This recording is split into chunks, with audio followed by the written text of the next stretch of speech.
Chapter 3: Changing Society. 4 years had passed in the blink of an eye since Farron joined me. In that time, I had worked with purpose every night in my dreams to study magic. Now I was capable of casting rock armor, fade shield, heal, walking bomb, winter's grasp, and lightning. Purpose would help me hunt wisps and lesser spirits in the fade, so that I could gain experience with my magic. Eventually, however, I would need a staff and a very particular gemstone. Rika had become a capable merchant in her own right, even at 10 years old. She learned from only the best from the merchant class. My father had taken a hit in popularity and influence when Branka was named a paragon, in the same year that I was born. However, I was able to help him regain some of what he'd lost by allowing Rika to sell what Branka had come up with. A smokeless coal that could be burned without ventilation. It only took me a few moments to realize she had simply made coke, which was essentially just charcoal that had been cooked till all that was left was the carbon. This made Rika a popular contact in the merchant circles, and made House Adukin a more enviable house. Branka's legend took a significant hit after her discovery was repeated so soon, and Rika's reputation soared for being the only one selling the product en masse. As a result of Branka's reputation not being as revered as it had been in the games, she and Oghren didn't grow so distant as they had in the game. To balance this out, and to help Farron become the warrior I knew he could be, I had father issue an invitation to Oghren. He would serve as my bodyguard until he thought Farron was good enough to take up the position. You meet Oghren as a drunken sod in the game, but that was because he and Branka had fallen out with each other, and she had left him for his cousin before taking their entire house into the deep roads in search of the Anvil of the Void. Oghren's reputation prior to his trouble with Branka was that of Orgrimmar's rising star. He was considered among the most elite warriors in the entire city. Because Branka wasn't as admired as she would have been in the game, he had kept that reputation. He took the position as the princess's bodyguard so that he and Branka would hold more equal positions. Farron took to the lessons with the vigor of youth. Now he was 8 years old, and many whispered that he was Paragon Edgykin reborn. He was scraped and bruised almost every day, but Oghren could only sing his praises. It wouldn't be too long before Oghren wouldn't be needed, and Farron could take up his place as my personal guard. For her part, Kyla was true to her word. She cared for me as if I were her own child. She kept close to me at all times, ensured I was never late to my lessons, and kept my family well informed on my progress and about when I needed things like new clothes. She was very kind and never mentioned elevating her position, or my promise to raise them up to the rank of noble. One of the best things she did was promote meetings that I desired. Whenever I wanted to meet with a member of another noble house, she was like a tick, latching on to the request and draining the patience of the noble with requests until they gave in. Not everything was lessons and meetings, though. I was also trained as a warrior by Trian and as a smith by Branka.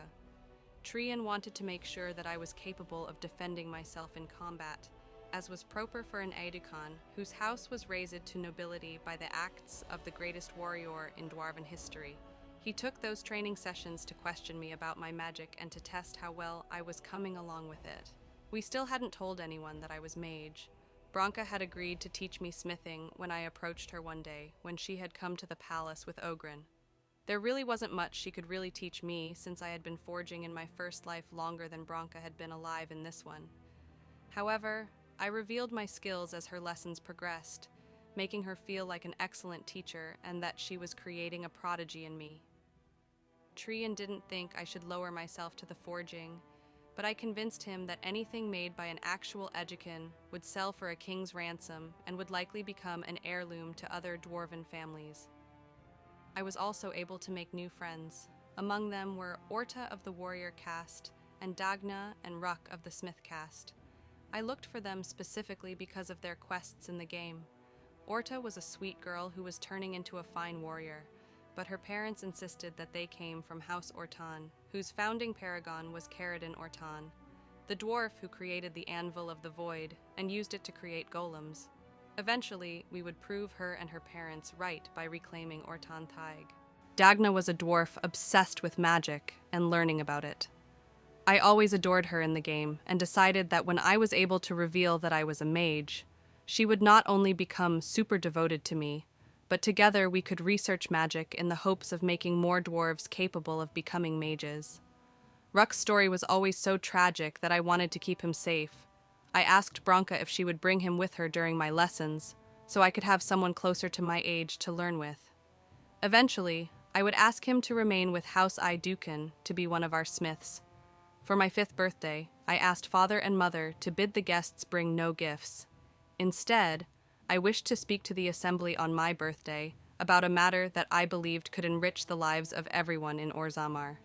Apparently, those who normally attended my birthday parties were disappointed and insisted on at least celebrating with a dinner after I spoke with the Deshyrs. Father agreed. I wasn't so sure things would be as celebratory once they'd all heard what I had said to the assembly. My birthday came, but not without presents. Rika and Farin had used some of the funds Rika had raised selling coke and some of my early blacksmithing works to pay Branka for a suit of armor. Branka and Ogren had arrived just as I woke up to bring the armor to me. It was amazing. As black as night and polished to a mirror shine. It was meant to be worn over a garnet and gold gambeson that served as a battle coat that went down to my ankles.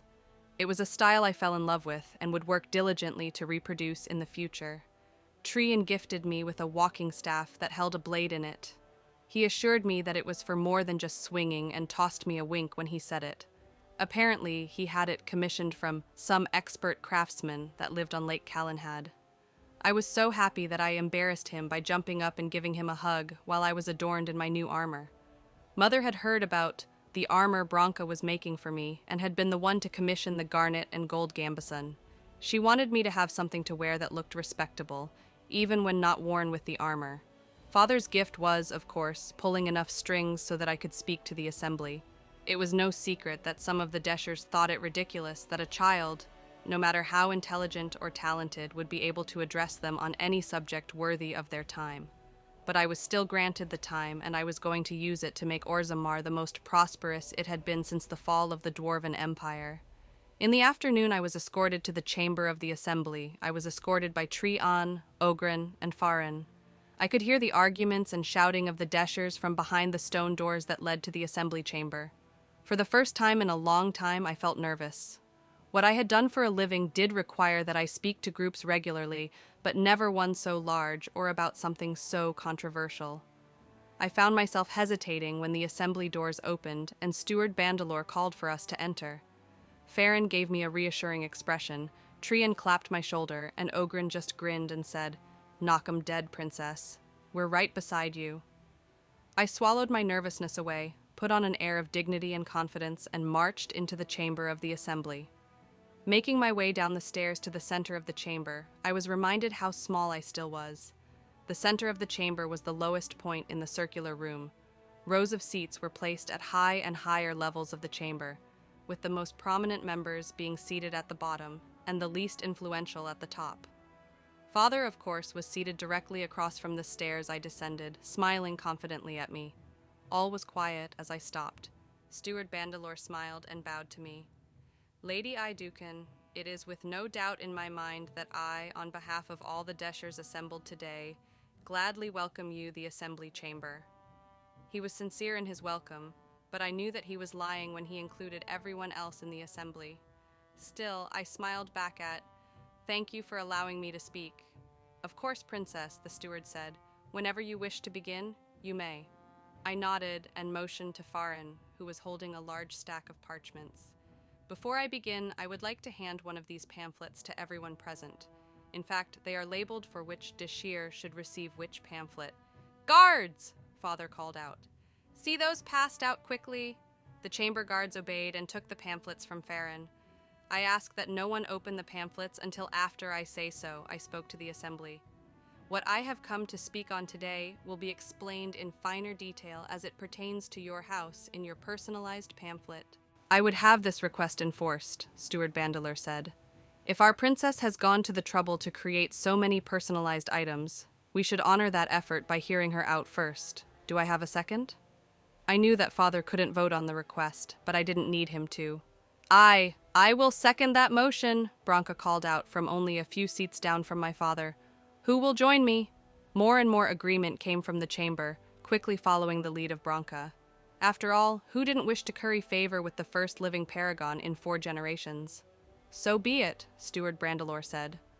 All Deshyrs will place their pamphlets on the stone at your feet until the princess bids you read them. There was a loud murmur and the shuffling of papers as the pamphlets were placed down. Steward Brandalore bowed his head to me. It done as you wished, princess. If you are ready, you may begin. I nodded and took a breath, trying my best not to let my nervousness show. Lords and ladies of the assembly, I am Princess Merida Iduken. I have come to you today to speak of the so-called surface caste. I was cut off by a hail of derisive shouts and a few slurs. Trian and Ogren both drew their blades, shouting for anyone who would slander me again to speak. I'd never seen either of them so infuriated. Those threats quickly silenced the assembly. I waited for a few moments before continuing.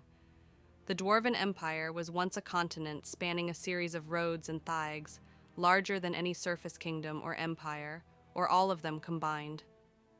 I put some passion into my voice to stir the pride of the nobles. Since the first blight and the efforts of my ancestor, the Paragon Idoken, we have slowly lost our empire and our thaigs to the darkspawn menace. With the loss of our territory came the loss of great swathes of minerals and material goods, including farmable land and underground rivers we used for fishing, drinking, and smithing. Now, only 2 cities remain, with only a limited number of routes, which are barely safe enough to travel connecting them. I turned, trying to make eye contact with each Deshyr as I spoke. There were 80 of them, so I had enough time in my speech to give each one ample time with my gaze. Since then, we have seen more and more dwarves leaving for the surface, becoming the Orzammar's lifeline for materials and food, while also being stripped of their castes and heritage. As well they should be, someone shouted, and others began to shout in agreement. Be silent, I shouted right back, allowing just a hint of mana into myself to magnify my voice to a surprising degree. It overwhelmed the Deshyrs, and they were cowed back into silence. Trian would likely understand what I did and scold me later, but it rocked the assembly to have a child literally shout them down. The surface dwarves have somewhat kept to our traditions, creating kalnas where they adhere to the hierarchical traditions of the dwarves, I continued.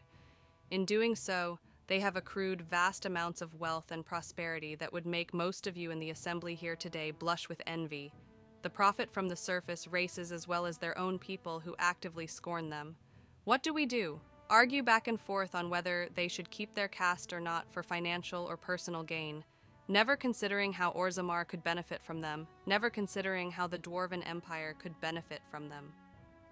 I pointed an accusatory finger up at the assembly and turned, to make sure they were all included in the blame. You only think about yourselves and your houses. You've forgotten where we came from, what our people used to be. You've forgotten our combined ancestry in favor of your personal ancestry. You've put your houses before Orzammar. You've put personal gain over the gain of your people. Now I lowered my voice so that everyone would have to lean in to hear me. It was a bit theatrical, but it would get their attention. I am a child, and even I can see how small we are compared to what we used to be. And now I shouted, juxtaposing the lament with exaltation. Every Deshyr in this room represents a house in this city which once ruled a thaig of its own, answering to none but the royal house itself. And still, you would eschew the resources for regaining our lost thaigs, so that you can scheme among yourselves in the Diamond Quarter. I stepped forward, locking my gaze with my father. Answer me, all of you, do you lament the loss of our empire? A unifying cry of yes followed the question. Do you wish to regain as many of the lost thaigs as we can by the end of your days? Another unifying cry of yes. Then I tell you now that the surface caste is the key, but not in ways that have been proposed before. I stepped back to the center and placed my hands behind my back, moving to a professional parade rest. Lords and ladies of the assembly, I propose we create an official surface caste, one whose sole purpose is to bring in the materials we need to retake the deep roads and lost thaigs. However, because some will see this as a way to gain personally, I propose we institute the following requirements for dwarves to become part of the officially recognized surface caste. I held up a hand with a finger for each requirement as I proposed them. The official recognition of all surface caste members will be held 2 years hence.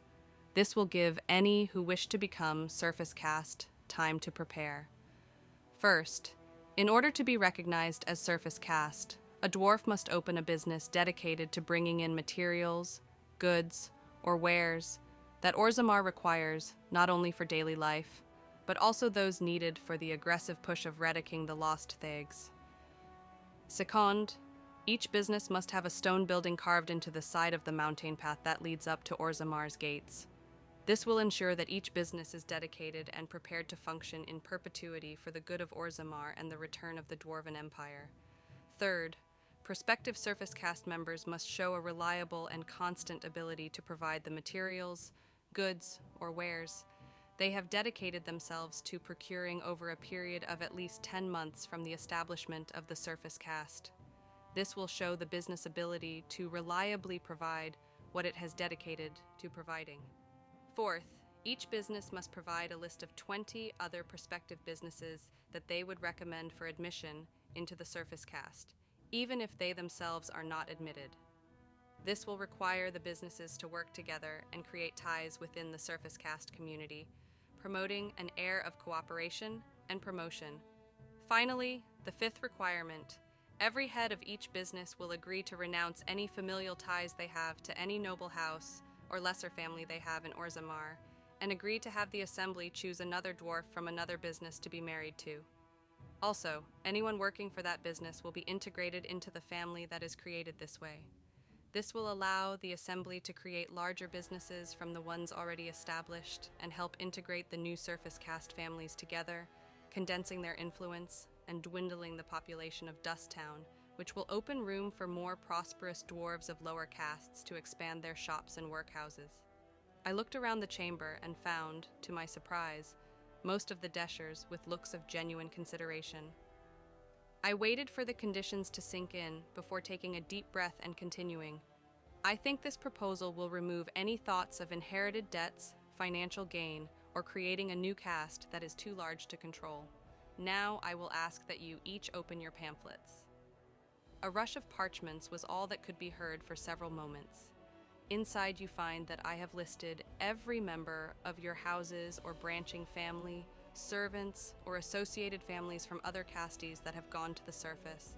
I have ensured the reliability of this list through conversations with you or someone from your family, as well as with the shape rate.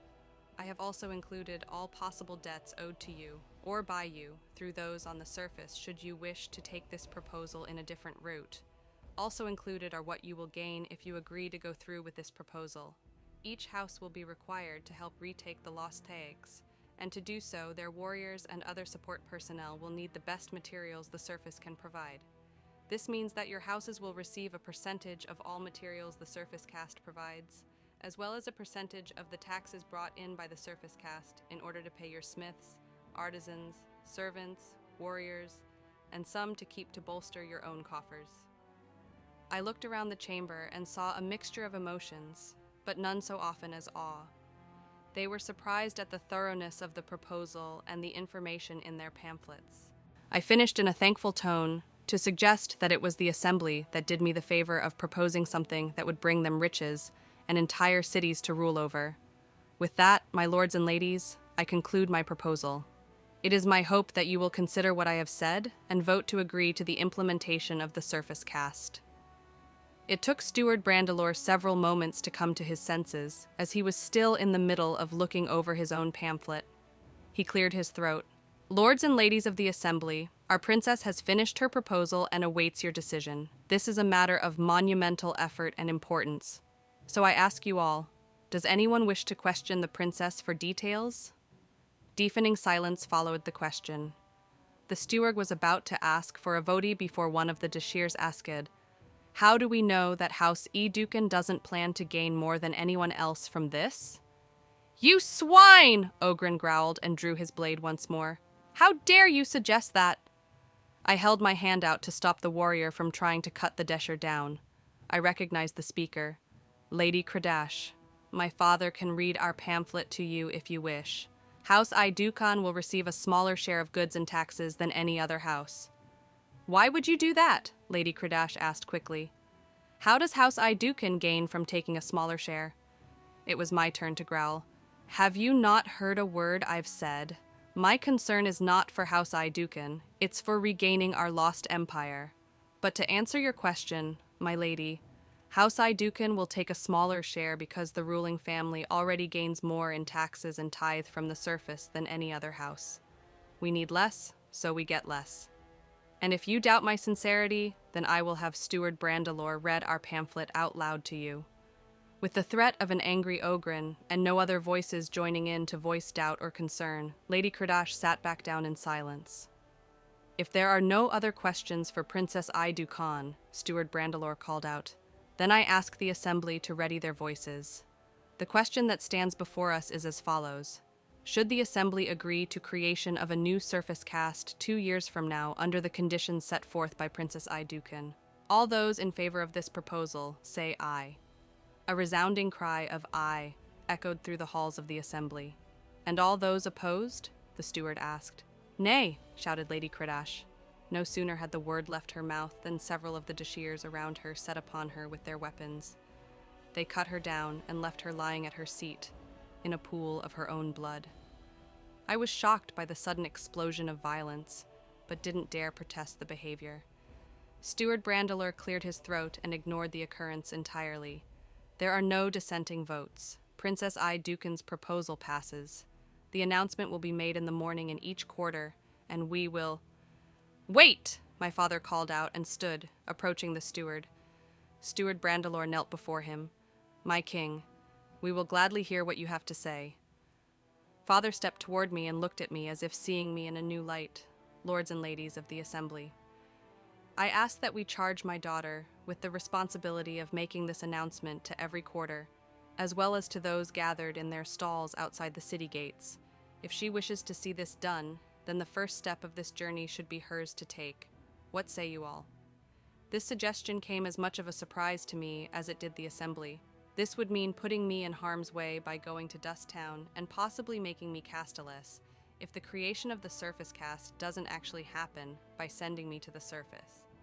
To me, this suggested that he had faith that the proposal would succeed and give me even more reason to help push the efforts forward. The assembly mumbled in shock, but ultimately agreed to my father's suggestion. You should have seen her! Father bellowed with laughter as the dinner guests, some of whom had been in the assembly, listened intently. As fierce as an ogre's roar, she barked them all down with a "Be silent!" He laughed uproariously. And they did. No one made so much of a peep until the steward gave them permission. The whole of the assembly was brought to heel by a 5-year-old girl. She showed the true fierceness that the Idukans are known for, Treon said, with no small amount of pride. Mother was busy fussing over me and telling me how proud she was of me and how she hoped my venture would be a success. As soft-spoken as she truly was the heart of our family. Treon strove to maintain order and the good name of the Idukans. Father's rules upheld the traditions of our family, and I was reshaping Dwarven society with every step. Mother, however, was the glue that held such powerful and influential personalities together. The evening dragged on, and for the first time in almost a year, I started to nod off in exhaustion. As funny as it is to say, it was well past my bedtime. I excused myself and was escorted to my room by Kayla, Farron, and Ogren. My armor and matching gambeson were placed on a form nearby and would be cleaned before I wore them again the next day. I spoke with Farron for a few minutes, discussing how everything he'd helped me plan for the proposal had gone. Together, we had gone over all of the possible things that the Deshyrs might rail against and found solutions for them. Appealing to their national pride was paramount, but appealing to their personal greed with promises of more revenue and goods was also needed. In the end, we had been successful, and the next day would be crucial in rallying the support of all the other castes, especially the casteless. As I slept, I spoke with purpose in the Fade. It was pleased that all my planning had come to success and assured me that it would be there for me through this next venture. Purpose was always there for me, helping learn magic and giving me encouragement and reassurance as I worked toward each of my goals. For the next 2 years, Purpose would be doing me a world of good. The next day, I put my gambeson coat and armor back on. I took my staff and left the palace with Treon, Ogren, Jaren, Kala, Rika, and Branka in tow. With us were 100 of House Idoken's finest warriors. The first stop was the shape rate where all the nobles had been instructed to be gathered. I announced my plan, but it was likely no surprise to any of them, seeing as their House Deshyrs or a friend of the family had already told them what was happening. There were mixed reviews, but I expected as much. The nobles had the least to gain in the short term from this, after all. Next came the market level, where the majority of Orzamar's population lived. I gave a similar speech that I had given to the Deshyrs. This time, however, I not only appealed to the dwarfs' national pride, but also to the opportunities the smiths, artisans, and merchants would have with so many extra materials and goods that would come flowing into the city. That's what really appealed to them. Some questioned where this new caste would rank among the others, and I told them that the Assembly would be considering that over the next 2 years, but in all likelihood the surface caste would rank equally with the merchant class, which meant they weren't nobles, servants, or casteless, so they were basically equal to everyone else. Then came the most dangerous part of the day, Dust Town. I have to say, seeing the reality of Dust Town and the people assembled there was so stark compared to the game. The people were gaunt and sickly, with more fear in their eyes than anything else. I catered the speech to emphasize the opportunity that the surface caste would represent. Even casteless could become surface caste members, even if they couldn't start a business. All they had to do was work for a business, and they would become members of the family that the business is turned into. I left Dust Town seeing teary-eyed faces full of hope. In fact, many of those gathered simply walked with us to the gates of Orzammar, eager to offer their labor for the chance at a better life. As we reached the gates to the surface, I felt a great sense of trepidation. It had been 5 years since I'd seen the sky, and for some reason I felt nervous about stepping through the gates into the wider world. Still, the gates were opened, and I couldn't show any hesitation. I shielded my eyes as the first rays of sunlight that I'd seen in 5 years nearly blinded me. The brightness surprised me, but what surprised me more was the cold. I knew the gates to Orzammar were high in the Frostback Mountains, but I had been living in the mountain that was heated by lava flows and well-maintained fires. I'd hated the cold in my former life, and it wasn't any more welcome now than it had been back then. Luckily, my gambeson kept me warm enough to stop my teeth from chattering. The guards suggested I make my proclamation from the stairs in front of the gate, but there were too many Idukan guards and citizens from Dust Town vying for room for that to be practical. Also, I wanted to be able to say that I was out on the surface, and not just on the gate steps, which is what allowed the gate guards to keep their caste. So I moved to the large dais that was in the center of the ring of merchant stalls in front of the gate. The family guards surrounded it to keep me safe, and I announced the plans for the surface caste, and explained how I was putting my caste and position on the line just standing there telling them the news. The joy that this news brought to most of the dwarves gathered around me was palpable. They were even in awe that I would risk my position as their princess to make this happen for them. There were chants of "All hail Princess Idukan," and "Princess Idukan is a paragon." I admit that it was rather overwhelming. I stayed there for nearly an hour, answering questions, offering reassurances, and reiterating all the conditions for anyone to be named surface caste. By the time Tree and insisted that we leave, the area was abuzz with plans for businesses and a good number of merchants organizing casteless dwarves into creating camps and preparing to dig into the mountainside. The day was nothing less than a triumph. However, we left one of our numbers behind. Rika had planned to stay on the surface to begin importing lumber and making coke on a massive scale. We had designed an entire building where she could produce tons of it weekly, with the right source to bring the lumber. We'd even found a few families from the smith, artisan, and warrior castes to help her set up her business. Those families did this in the hopes of joining a prominent surface caste family with close ties to the Idukans. Even as I was giving my speech in the Diamond District earlier that morning, those families had already set up a large camp just outside of Orzammar's entrance and had begun digging into the mountainside. Father and mother both expressed how proud they were of me and their hopes for the future.